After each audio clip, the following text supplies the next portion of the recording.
नमस्कार दोस्तों, आज का जो हमारा विषय है वह है ब्रह्म मुहूर्त में। जैसे ही आप जागते हैं तो बेड पर आप लेटे लेटे या बेड पे ही आप बैठकर ऐसे 3 बार अगर आप अपनी इच्छा को बोलते हैं तो वो उसी समय पूरी हो जाती है। उसे समय नहीं लगता। वो कैसे करें ऐसा कि जिससे आपकी कोई भी इच्छा हो, चाहे वो भौतिक वस्तुओं की कोई इच्छा हो, चाहे वो रिलेशनशिप की कोई हो या अन्य कोई भी, दुनिया में आपकी इच्छाएं हो वो, या आपकी आध्यात्मिक इच्छा है, कोई आध्यात्मिक स्तर में कहीं आगे बढ़ना चाहते हैं या उससे रिलेटेड कोई भी इच्छा है, तो वो सब पूर्ण हो जाएंगी अगर आपको ब्रह्म मुहूर्त में इस तरह से 3 बार बोलेंगे। तो दोस्तों, इस विषय में पूरी जानकारी से आपको हम बताने जा रहे हैं, तो वीडियो में अंत तक बने रहे ताकि आप भी इसका रहस्य जान पाए और आप भी इस संसार के जो भोग विलास और उषा अध्यात्म को पा सके। दोस्तों, आप सभी का हम स्वागत करते हैं अपने चैनल। दोस्तों, पहले हम ब्रह्म मुहूर्त का समय जान लेते हैं। वैसे तो ब्रह्म मुहूर्त का समय 3 से 5 कहा जाता है, लेकिन आप फिर भी 3:36 से ये समय शुरू होता है और ये सुबह के 5:30 तक ब्रह्म मुहूर्त का समय रहता है। अगर आप किसी और देश में रहते हैं जिससे आपको इन समय का नहीं पता लग रहा है कि कौन सा समय ब्रह्म मुहूर्त का है, तो आप देख ले आपके सूर्य कितने बजे निकलता है, उससे 1.5 घंटे पहले का समय ब्रह्म मुहूर्त कहलाता है। तो आप अपने जिस भी कंट्री में रहते हैं, देश विदेश जहां भी आप रहते हैं, वहां के सूर्य के उगने का समय आप चाहे गूगल पर ही चेक करके आप कर सकते हैं कितने बजे आपका सूर्य उदय होगा आपके देश में। तो उसके 1.5 घंटे पहले का समय आप माइनस कर ले तो वो आपका ब्रह्म मुहूर्त का समय निकल जाएगा। उस समय आपने बैठकर ये जो आपको हम आज बताएंगे, इसे ऐसे ही आपको करने हैं, तो आप हर तरह के सुख सुविधाएं और उस अध्यात्म सभी चीजों को पा सकते हैं। दोस्तों, हर व्यक्ति के जीवन में किसी ना किसी चीज की कमी जरूर रहती है। किसी को पढ़कर आगे बढ़ने की, किसी को सरकारी जॉब लगने की, किसी को प्राइवेट जॉब लगने की, किसी को MNC कंपनी में जॉब लगना है, किसी को अपना व्यापार शुरू करना है, किसी को व्यापार में अलग अलग अपॉर्चुनिटी चाहिए, किसी को अपने को आगे बढ़ाना है, आगे की पोजीशन लेनी है, किसी को संसारित जो है बच्चे चाहिए, लड़की चाहिए, लड़का चाहिए, शादी करनी है, इस तरह के कई तरह की घर चाहिए, कर्ज है, बहुत सी चीजें उनको चाहिए होती हैं, जिनकी वजह से वो वंचित रहने के कारण असंतुष्ट रहते हैं। किसी को धार्मिक अध्यात्म में आगे बढ़ना चाहता है या उस परमात्मा से एक होना चाहता है, आत्मा साक्षात्कार करना चाहता है। हर किसी की कोई ना कोई इच्छा है। तो ये ब्रह्म मुहूर्त का ये समय ऐसा होता है जिस समय सभी देवी देवता विचरण कर रहे होते हैं, सभी जगह उनकी ऊर्जाएं व्याप्त होती हैं। तो उस समय उनमें से जो सरस्वती माता है वो भी विद्यमान होती है सभी जगह। तो उस समय अगर आप ये ध्यान भजन करके इस तरह से अपनी विश्व मांगते हैं तो आपकी इच्छा पूरी हो जाती है। हमारे जो पूर्वज है, माता पिता थे, हमारे दादी दादा नानी नाना या हमारे और भी पुराने आर्षि मुनि जो थे, वो ब्रह्म मुहूर्त में उठते थे। उन्हें इस समय का पता था कि यही वो समय है जो फ्रेम के लिए होता है, जो हर तरह की शारीरिक, भौतिक, आध्यात्मिक हर चीज को पूर्ण करने में ये समय सक्षम है। तो इस समय वो अलग अलग है, जो भी जिसकी इच्छा होती है वो उस समय उठकर उसी को फॉलो करता था। और आज भी आप देखते हो डॉक्टर लोग, जब आप बीमार होते हो तो बुजुर्ग होकर जब बीमार होते तो वो सभी को यही कहते हैं, सुबह जल्दी उठा करो और थोड़ा सैर किया करो, BP, मोटापा, कैंट्स कम होगा। तो वो सैर करने को बोल देते हैं। सैर करने का मेन उद्देश्य होता है, जब आप सुबह सुबह उठते हैं तो एक पॉजिटिव ऊर्जा वातावरण में होती है, कॉस्मिक ऊर्जा वातावरण में होती है।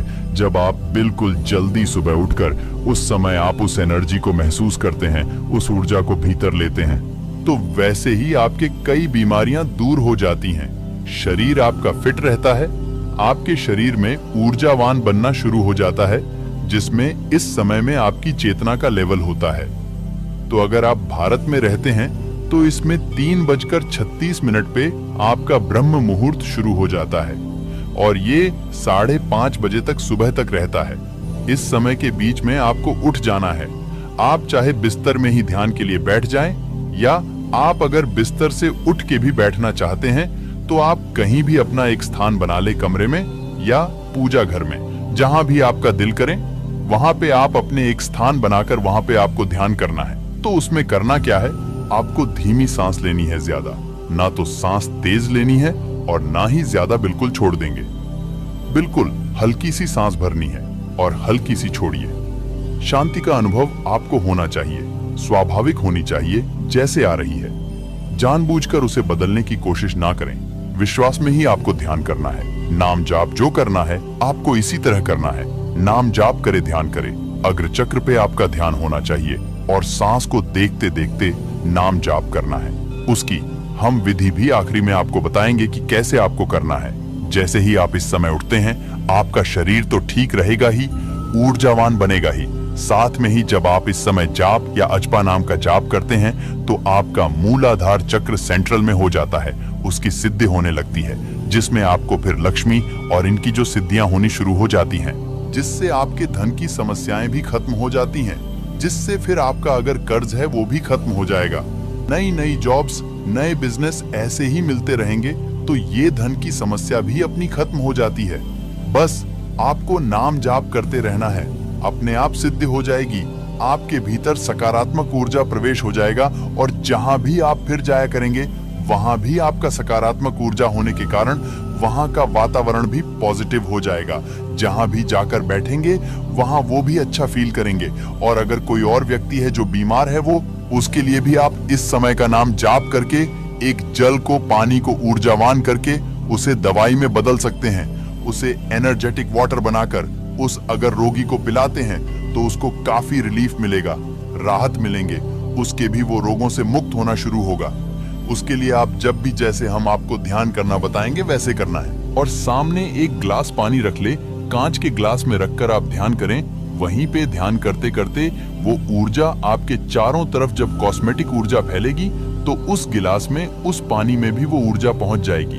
तो जिस भी आप रोगी को वो जो चमत्कारी अपनी जल बना लिए हैं, एनर्जेटिक जल बना लिया है, वो उसको आप खिलाएंगे तो आप देखेंगे पॉजिटिव ऊर्जा का जल जब उसके अंदर जाएगा तो ठीक होना शुरू हो जाएगा। जो नाम जप है इसे प्राण जप भी कहते हैं। ये जप, नाम जप, प्राण जप करते हुए, इसके लिए आपको कोई विधि विधान नहीं होता। लेकिन अगर आप किसी मंत्र को सिद्ध करना चाहते हैं तो उसके लिए विधि विधान होता है। उसके लिए आपको प्रॉपर पूजा पाठ के लिए बैठना होता है, स्थान शुद्ध होना चाहिए, फिर धूप अगरबत्ती होनी चाहिए, तब वो आप मंत्र को सिद्ध करोगे। लेकिन जो नाम जाप है इसमें ऐसी कोई भी चीज आपको नहीं करनी पड़ती। तो दोस्तों, नाम जाप में जैसे ही आपकी मर्जी है वैसे ही आप बैठकर नाम जाप कर सकते हो। करने के लिए आपको कोई ज्यादा विधि विधान की जरूरत नहीं है। आप कहीं भी बैठ के, चाहे बिस्तर में बैठ के ही, चाहे आप कहीं नीचे बैठ के, जहां भी आपको सुविधाजनक लगे वहां पर आप बैठ सकते हैं। इसमें आपको नहाने धोने की, मूड होने की, ब्रश करने की कोई जरूरत नहीं है। आपकी मर्जी है तो कर ले, नहीं तो ऐसे ही आप बैठ सकते हैं। बेड पर बैठे बैठे ही आप इसको कर सकते हैं। तो पहले आपने उठकर करना क्या है, आपको एक नाम का जाप कोई भी आप सिलेक्ट कर ले, जो भी, जिस भी आपकी आस्था हो, जिस भी परमात्मा में, गुरु में, उसका अपने नाम जाप करना है। राम राम का नाम जाप कर ले, सतनम वाहेगुरु का कर ले, राधे कृष्ण का कर लें, जो भी आपको सबसे बेस्ट लगे वो आप कर लें। लेकिन जिसका ज्यादा रिजल्ट हमें पता लगा है, जो रिजल्ट आया है ज्यादातर साधकों में, वो आया है राम नाम से। तो इसको पहले करना कैसे है और फिर वो 3 बार क्या दोहराना है वो भी आप समझ ले।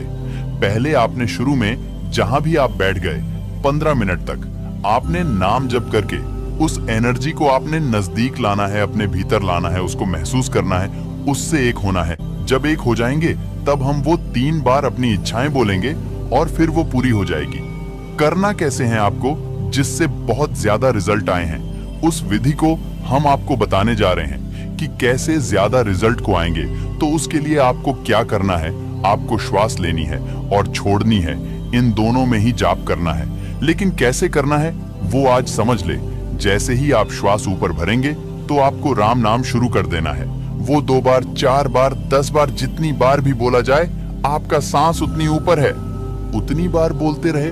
और जब श्वास छोड़े फिर राम राम आपको करना है, चाहे वह 4 बार बोला जाए, चाहे 10 बार बोला जाए, जैसे श्वास ली, श्वास लेते ही आपको शुरू कर देना है राम राम राम। जैसे ही सांस फिर आपको छोड़नी है, फिर दोबारा से जब आप छोड़ेंगे फिर छोड़ते टाइम राम राम राम। इस तरह से आपको सांस लेते टाइम राम का उच्चारण करना है और सांस छोड़ने के टाइम आपको उच्चारण करना है।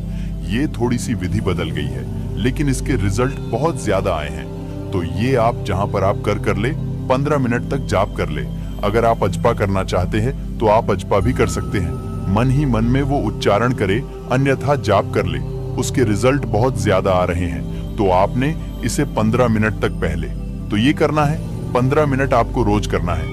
आपकी इच्छा पहले दिन पूरी हो जाए, दूसरे दिन पूरी हो जाए, 21 दिन से पहले पहले आपकी इच्छा पूरी हो जाती थी। किसी किसी को एक ही दिन में हो जाती है, तो आपने इसको 21 दिन कम से कम करना है। अगर आपकी इच्छा बड़ी हो तो 21 दिन भी लग सकते हैं। अचानक से कोई भी आपको ऐसे बंदे मिलेंगे, ऐसे पर्सन मिलेंगे, उससे आपने पहचानना है, उन संकेतों को जानना है कि आपकी इच्छा पूरी करने के लिए ये व्यक्ति आपको मिल रहा है, ये व्यक्ति सिग्नल दे रहा है उस काम के लिए। तो आपको पहचान लेना है। तो जैसे ही आप ये 15 मिनट का ध्यान करोगे, इससे आप बढ़ा भी सकते हो, 30 मिनट भी कर सकते हो। तो आपने ऐसा ध्यान करने के बाद जब वो ऊर्जा के साथ, उस परमात्मा के साथ आप एक हो जाते हैं, तब आपने इच्छा को अपने व्यक्त करना है। जो भी इच्छा आपको चाहिए, आपको 3 बार फिर बोलिए, सांस लेते टाइम, फिर उस शिक्षा को बोलेंगे और फिर सांस छोड़ दे, फिर श्वास भरे और फिर वो इच्छा दोबारा बोलिए, फिर सांस छोड़ दे, फिर सांस को तीसरी बार भरना है और फिर उस इच्छा को बोल के फिर सांस छोड़ देंगे। मैं इस श्वास भर के उस इच्छा को बोलना है, चाहे आप बोल दें या अपने मन ही मन से बोल दें, तब भी अब काम बन जाएगा। तो ये आपको 15 मिनट के बाद ही ऐसा करना है। जो आपने ये नाम जाप किया है वो चाहे 15 मिनट करे, चाहे 30 मिनट, कम से कम जरूर करें। और फिर आप देखेंगे आपकी प्रार्थना उस परमात्मा के पास तुरंत ही पहुंच जाएगी। और वो तो सारे ब्रह्मांड उसी का है, उसी ने ये सब बनाया है, तो उसी से आपने मांगा है। तो वो, उसके लिए तो कुछ असमर्थ है ही नहीं कि आपको दे ना सके। वो तो देने वाला है, सभी को दिया है। उसने सारी सृष्टि ही उसी की है। उसमें से आपको कोई थोड़ा सा अंश चाहिए होता है, वो तुरंत आपकी इच्छा पूरी कर देता है। नमस्कार। आज के वीडियो में आपको सिर्फ इतनी ही जानकारी दी जाएगी। धन्यवाद।